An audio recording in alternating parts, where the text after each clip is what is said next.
মধ্যপ্রাচ্যে যুদ্ধের আগুন এখন শুধু আঞ্চলিক সংকটে সীমাবদ্ধ নেই, এটি ধীরে ধীরে বৈশ্বিক সংঘাতের রূপ নিতে পারে। আর সেই আশঙ্কার মধ্যেই কঠোর বার্তা দিয়েছে তেহরান। ইরান আক্রান্ত হলে তার মূল্য দিতে হবে পুরো বিশ্বকে। গত 28 ফেব্রুয়ারি থেকে ইরানের ওপর ধারাবাহিক হামলা চালাচ্ছে যুক্তরাষ্ট্র ও ইসরায়েল। লক্ষ্যবস্তু করা হচ্ছে সামরিক স্থাপনা, কৌশলগত অবকাঠামো এবং প্রতিরক্ষার সক্ষমতাকে। এর জবাবে ইরানও পাল্টা হামলার কৌশল নিচ্ছে, বিশেষ করে উপসাগরীয় অঞ্চলে থাকা মার্কিন ও ইসরায়েলি স্বার্থের দিকে।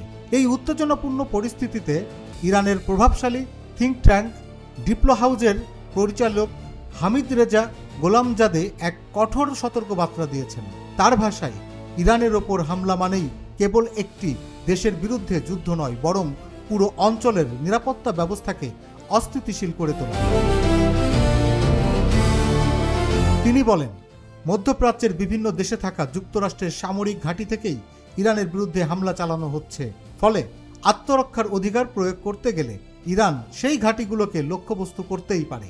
আর এখানেই সবচেয়ে বড় উদ্বেগ। হরমুজ প্রণালী, বিশ্বের প্রায় 1/5 তেল এই সমুদ্র পথ দিয়েই পরিবাহিত হয়।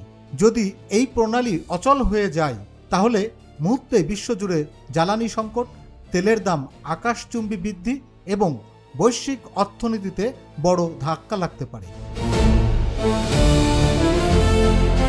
গোলামজাদে স্পষ্ট ভাষায় বলেছেন, ইরানের নিরাপত্তা মানেই মধ্যপ্রাচ্যের নিরাপত্তা, আর মধ্যপ্রাচ্যের নিরাপত্তা মানেই বৈশ্বিক অর্থনীতির স্থিতিশীলতা। তাই তার শেষ সতর্কবার্তা, ইরানের বিরুদ্ধে যুদ্ধ শুরু করা সহজ হতে পারে, কিন্তু তার পরিণতির বোঝা বহন করতে হবে পুরো বিশ্বকে। মধ্যপ্রাচ্যের আকাশে এখন যুদ্ধের কালো মেঘ। প্রশ্ন একটাই, এই সংঘাত কি আঞ্চলিক সীমা পেরিয়ে বিশ্বব্যাপী সংকটে রূপ নেবে? Desk report, infinity Bangla.